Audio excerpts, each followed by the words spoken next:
Welcome to the Galvanize with Gavin podcast. This is your host, baseball player and entrepreneur, Gavin Johns.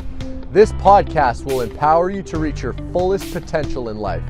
Inspirational stories, keys to success, and practical methods to overcome life's challenges will be revealed. I encourage you to be the light in the lightning and spark a positive change in the world today. How's everyone doing? We got Galvanize with Gavin podcast. I have a very special guest on today. Super honored. He was a pitcher at Vanderbilt who got a bachelor's in civil engineering, and he finished with a 23-6 career record. Had the record actually for the best winning percentage at Vanderbilt with 794 from 1979 until 2014. He got drafted by the Cleveland Indians. He played all the way up to AAA and made the big league spring training for the Cleveland Indians MLB team. And he then entered the stock brokerage business and has been it into this day. He's currently the vice president at Wiley Bros. Aintree Capital. Thanks so much for coming on, Jack. Gavin, glad to be here this morning, and glad to talk with you for a little bit. Definitely. Yeah, thank you so much for your time. And I didn't want to get the pronunciation wrong, but it's Nuismer. That's good. That's good. Jack Nuismer. I've Nuismer, everybody. I've heard a lot of different pronunciations, but none of them bother me. But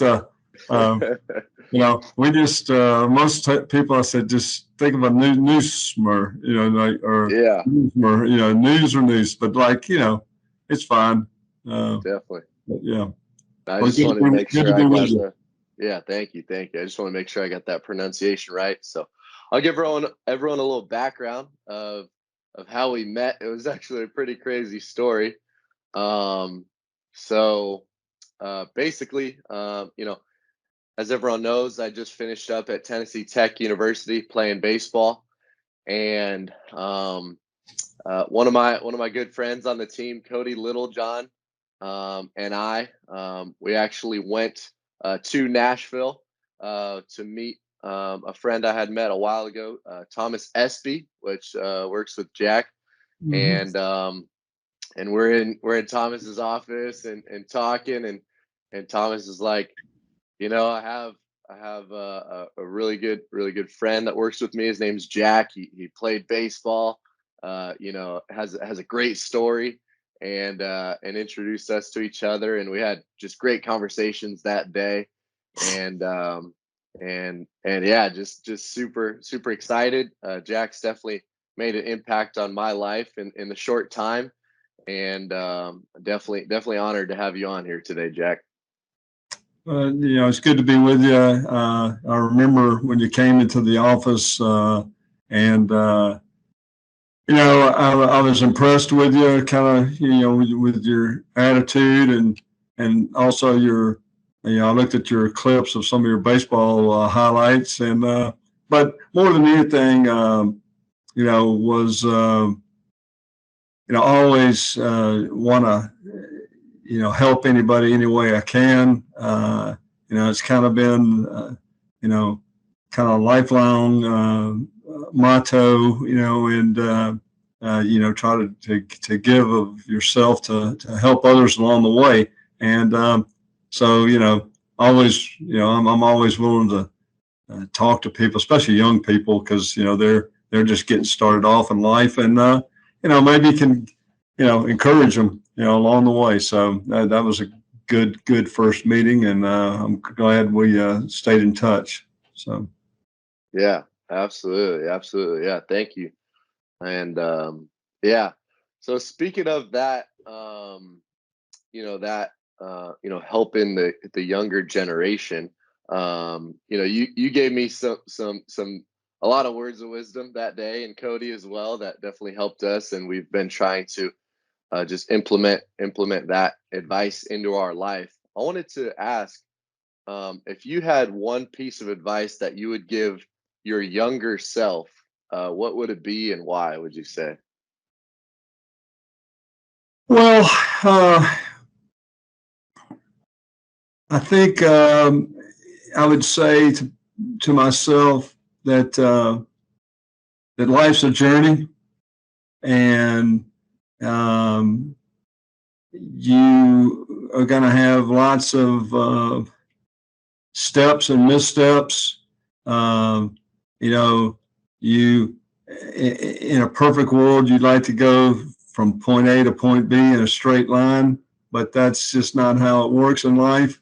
And you know, there might be different ways to get from point A to point B, ways that you might prefer or might not prefer, but just it's a journey. And um, I think. I think knowing in life, having the confidence that that there is a plan for your life and a plan for good, and just no matter what happens, have try to have confidence in that every day. I think that's advice I would give myself, and I think that's advice I'd give young people today. Is and life's a journey, and it's a wonderful one. You can enjoy it, no matter what the ups or downs are. So. And I would say also that there are going to be people who are put in your life who are going to be there to support you, and people you don't even know and don't even know why. They're just going to show up, and that I think that's what I would say to myself if I were 18 years old, so or younger, but but it's a good journey. So Absolutely, absolutely. No, those are great pieces of advice. And speaking of that journey, you've had an incredible journey, incredible story. You started as I said as a walk on, and went on to achieve many great accomplishments in baseball and in life. If you wouldn't mind just sharing about that. I know we talked about it right before we got on the air, just about those two big impactful moments in your life, would you say? yeah, first I tell this story. I told this story to Coach Corbin at Vandy a while back, and the first story I told him, I said, I used to sit around the dinner table at night. I had a younger sister and an older sister, mom and dad, and I was about 10 or 11 years old, and pretty much every night at dinner, I would say, I'm going to be a Major League Baseball pitcher. And my older sister would always say something like, "No, you're not. You're terrible."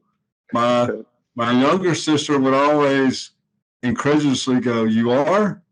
Every night she would be like surprised. My dad would uh, always say, "I believe you will." And my mom would say, "That's good, just eat your dinner." Well, I told Coach Corbin, I said, when somebody believes in you, you can go a long way. Mm, And I think that is true whether you're in sports, business, whatever you're doing.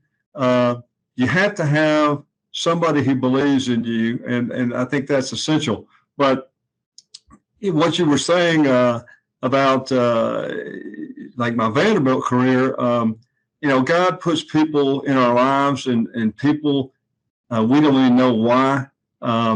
In September of 1975, I just enrolled at Vandy.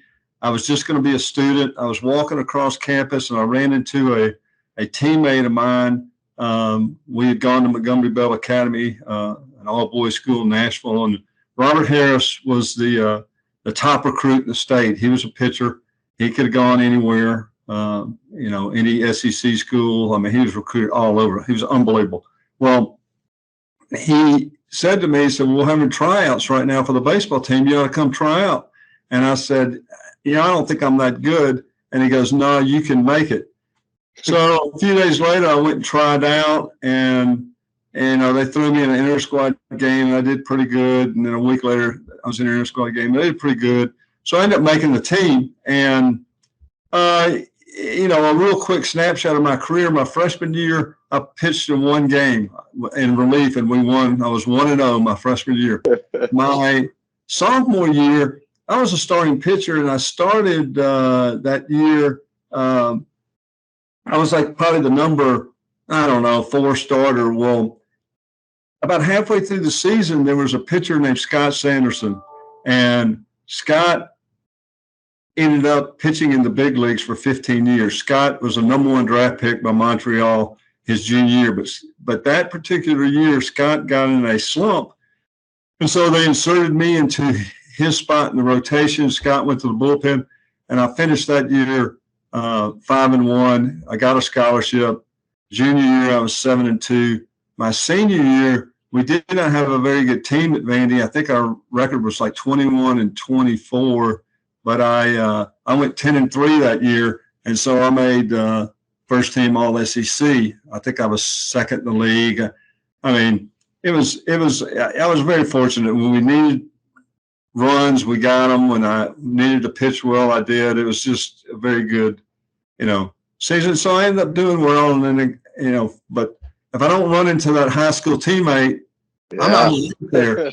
And then I ended up, getting drafted by Cleveland and started in A-ball, quickly went from A to AA to AAA. Within 3 years, I was in AAA, and then at 82, I got on the major league roster.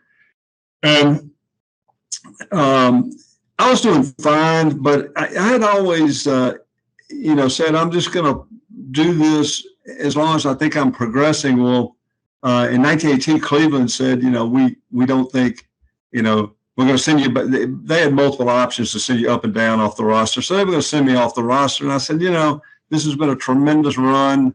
I think I'll just go back home and start, business career. And the economics were different back then. I mean, nowadays nobody quits in AAA because the money is so astronomical in professional sports, but it was a little different back in 1982. So but anyway, that particular meeting, my teammate got me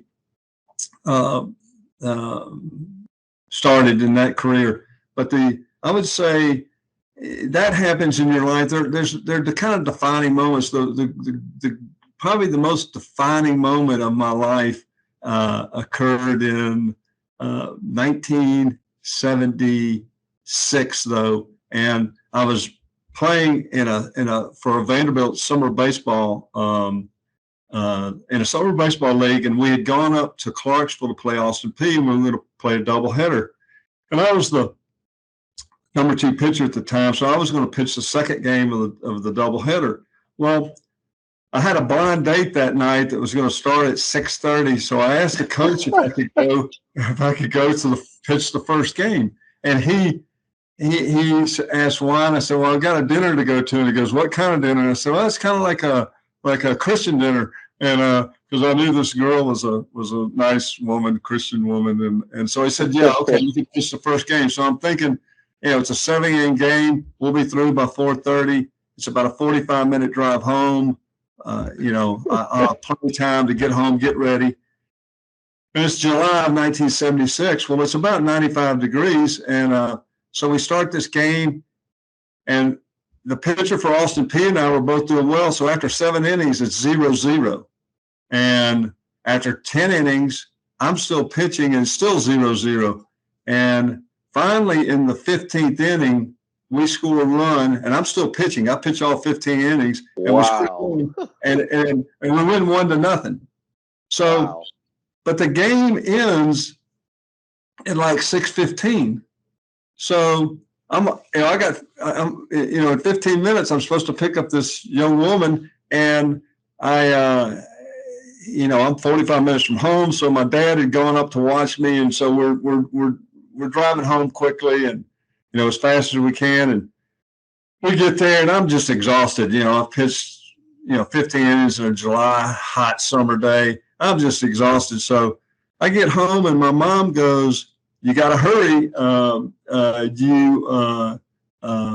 You're supposed to pick up the girl. You're running late. And I get in the shower, and I'm just sitting in the shower. I'm so tired. I'm just dehydrated, tired. And my mom's knocking on the door saying, you got to go. You got to go. And I go, Mom, it's a blind date. I'll never see her again. And my mom is a country woman from North Mississippi, and she's a big believer that you know, if you say you're going to do something, you do it. And she popped that door open and said, you get out of that shower and you go pick up that girl and you go have a good time. Well, if my mom doesn't do that, I don't end up marrying my wife, because that was my wife. And, so when people have that, that old saying, mother knows best, I'm going, yeah, mother does know best. And so, those are like, when I look back at my life, I go, without that kind of mother who, is, wants you to honor your word, wants you to honor your commitments, wants you to do the hard thing. Yeah, the easy thing would have been just saying, I'm calling and sitting at home going, I'm tired. No, she always wanted, and my dad too, they wanted you to push you. So, it was great having parents like that. My parents they're still alive. They're both 91. I was out with them last night, and they're doing, for 91, they're doing fantastic. Wow. But anyway, so those have been two of the better moments. And in baseball was a great time to meet people, be friends with guys, people you stayed friends with for a long time. Some of the guys I was on the roster with at Cleveland and AA and AAA, we still do conference calls about every 5 or 6 months, and it's crazy. I get calls, from guys that just happen to be, they'll just think about you, and they'll say, I wonder where he is, and they'll Google your name and find you. And, these calls will come in from this crazy area codes, and I'll be going like, who is that? It's like, but, those are great, but it's, it was all a journey. It was never, there are some people who are so good and so talented, they can plan out their kind of careers. But for the most of us, it's, we're just doing the best we can, and we just, keep proceeding. And I'm a big believer that God works in our lives, and when He shuts the door, He'll open another one. And I think, if we think about that as we're living, we'll never get too high or too low. My dad used to say, today's mountain is tomorrow's molehill. And he didn't try to trivialize what was going on in your life today, but he was saying the things that you think are big problems today, a year or two from now, you'll look back and go, what was he worried about that for? And it's so true. I can look back at, hundreds of things that in my life were at the time I thought they were, big deals, and, whether it's with my kids or whatever, it's kind of like, I think life and like you were talking about, healthy and a spiritual, belief that there's somebody bigger than you. It's kind of like water, in a stream. That water just keeps going, and it rock may divert it, a moss may slow it down, but it just keeps moving. And it at times it's fast, at times it's slow, but it's pretty relentless. And I think, that's how life is. Most of the time there's a purpose behind things. And as we get older, we can look back and go, wow, that's kind of why that happened, Yeah. So that's kind of my thinking. But no, that's good. That's really powerful. That's really, really great advice. Really appreciate you sharing that. And like you said, you've had a great journey, and everyone has a unique story. But I learned so much about that there, and it's gonna impact a lot of people through this podcast as well. So that's super exciting. I really appreciate you sharing. It not only, and once I got in the business world, there was a guy from Nashville who had moved up to New York City, and he was working with some guys who in 1988, they decided to launch a hedge fund, and he told them, he said, "Hey, there's a guy in the stockbrokers business who I think is pretty sharp, and you guys ought to do some business with this guy." And that year, 1988, those guys started with about $10 million they were managing, and I think at their peak they were managing about $3.5 billion. And that one guy putting in a good word for me introduced me to about 6 or 7 hedge funds that ended up, managing between $1 to $3 billion.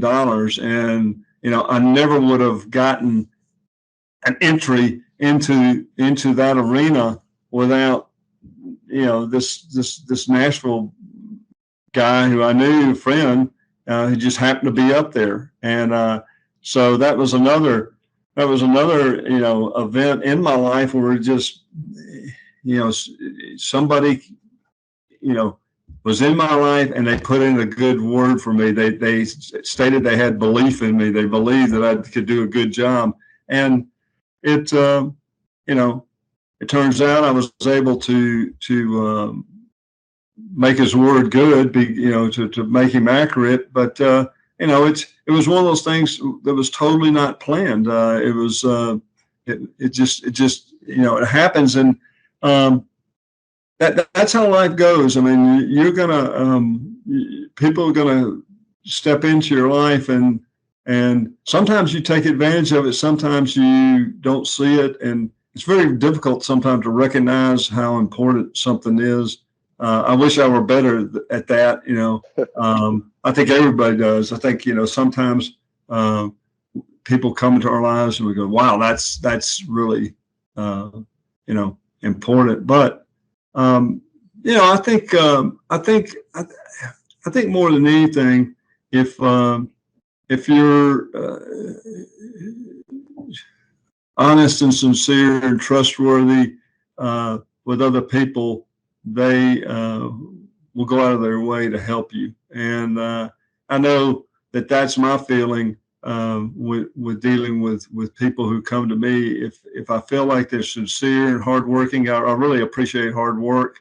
My dad had another saying which I'll never forgot, and it was the most fantastic. And I would tell this to anybody, and he said, "Success comes before work, only in the dictionary."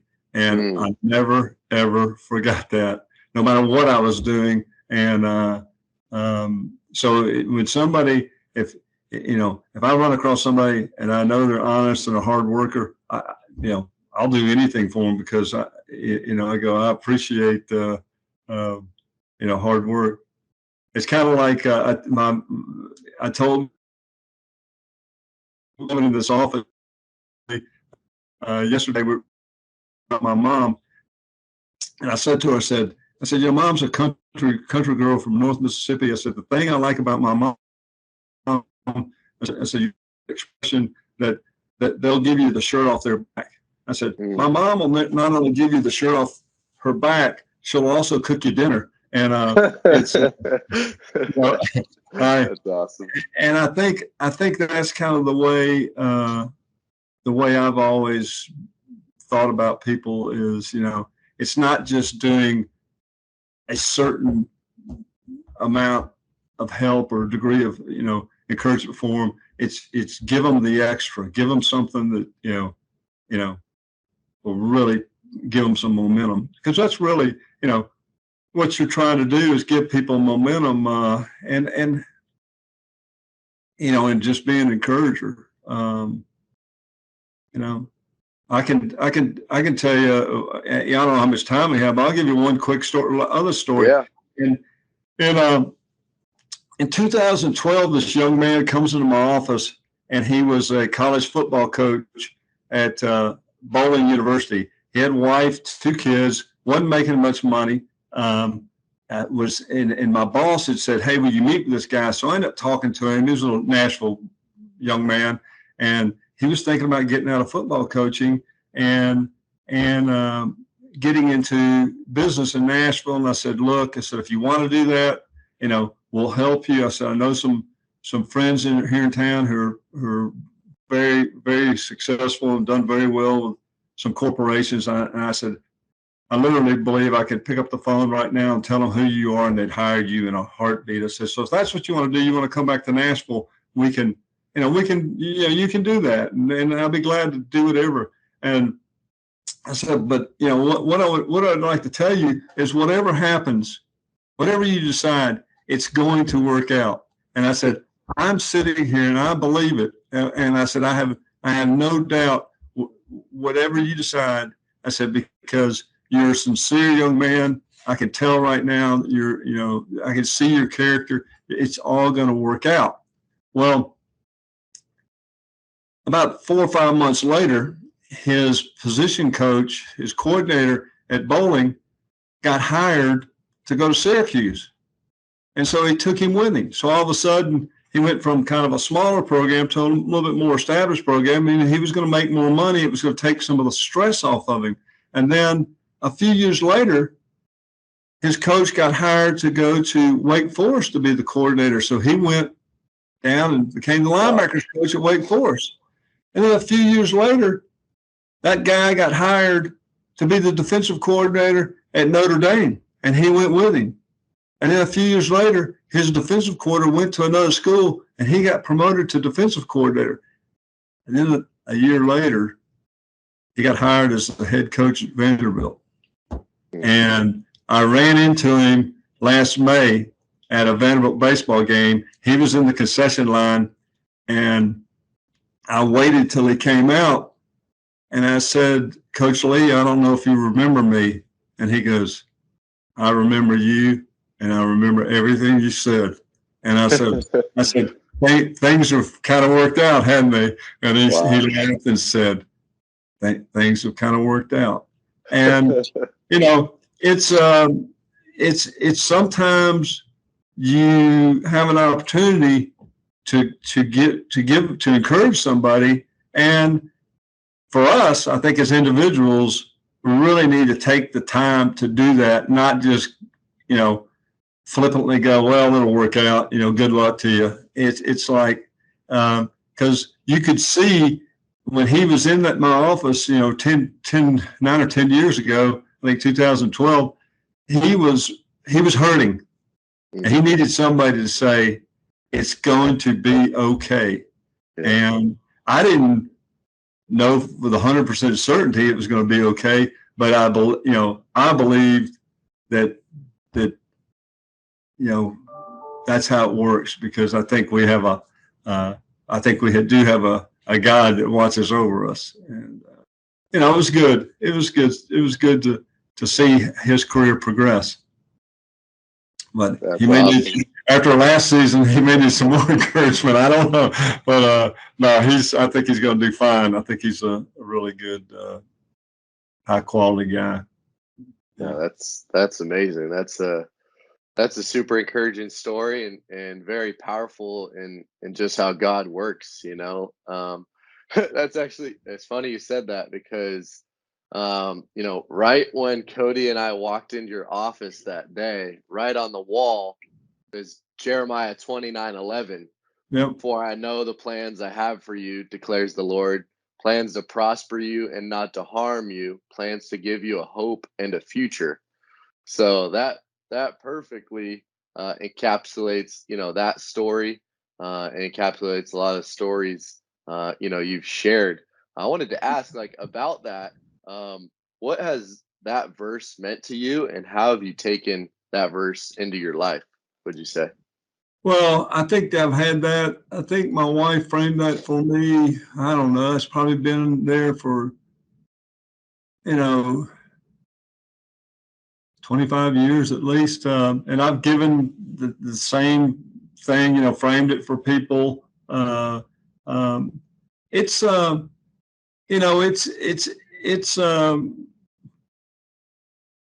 like I was saying earlier, life has a lot of ups and downs, and no one's immune. And we can really get bogged down in the day-to-day turmoil. Like I said, I don't like to trivialize what is going on in people's lives, because in that moment, it's the most important thing in their lives because, but it's sometimes if we just step back a little bit and we go, God's got a plan for us.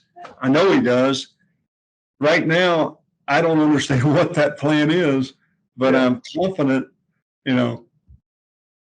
it's there's another verse, well, not a verse so much. We sing this song, but it was a song that said, "I'm confident of this very thing that he that began a good work will perfect it until the day, Jesus." And God is, working in our lives, sometimes seen, sometimes unseen. He's putting people in our lives. He's putting events in our lives. He's putting people in our lives who show his love, who show his care. And if we, I will say this about people, a lot of times you hear, people don't do this, they don't do that.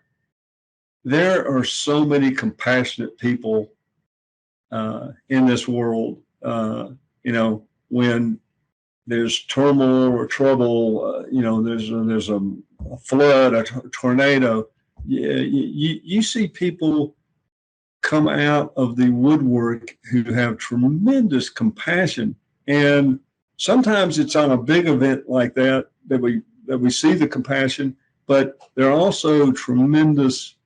There's compassion on such a minute level. You might see it at the grocery store. You might see it at work. There is extraordinary compassion, and these people are put there in our lives, and we can take advantage of them or not. We can recognize it or not. But there are people out there.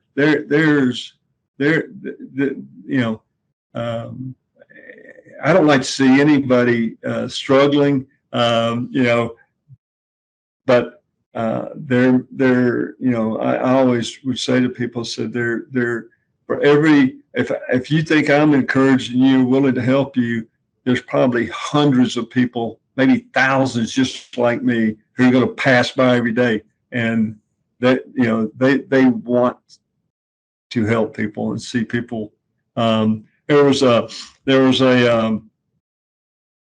put these notes on my phone, and I saw this quote the other day, and to me, it was during the Christmas season, so it flat out expressed what it says: "Doing nothing for others is the undoing of ourselves. We must purposely be kind and generous, or we miss the best part of existence. The heart which goes out of itself gets large and full. This is the great secret of inner life. We do ourselves the most good doing something for others." Mm. And everything in that is totally true. When we have success, we help others. When we help them, sometimes we help them financially, sometimes we help them, emotionally, philosophically, spiritually. But as we learn things, and we have to be willing to help others, with whatever talents we have. I always kid people. I go, there's only two things which I really, now three things really. There are three things which I've always been good at, which are my three talents. I've always been able to throw something. Accurately. I've always been so I can throw, but I can still throw. It's amazing. I'm still, 64 years old, and I still have pretty good accuracy picking up. That's awesome. Snowballs and whatever, rocks, and I've been able to become I'm a good stockbroker. It's good, I think I know a lot about the stock market. I'm good at that, and I can cut grass. I said, those are only three things I can do. I'm very good at these three things. I said, I'm going to put up my landscaping, lawn mowing, weed eating against anybody. And I said, I'll get tired. they laugh at me and they go, you know, some people see my yard and they go, your yard has your rows are perfect. They're straight. And I said, yeah, I said, that's from my engineering. That's the only thing I use my engineering degree at Vandy is to make a straight line. You know, other than that, I'm not very good.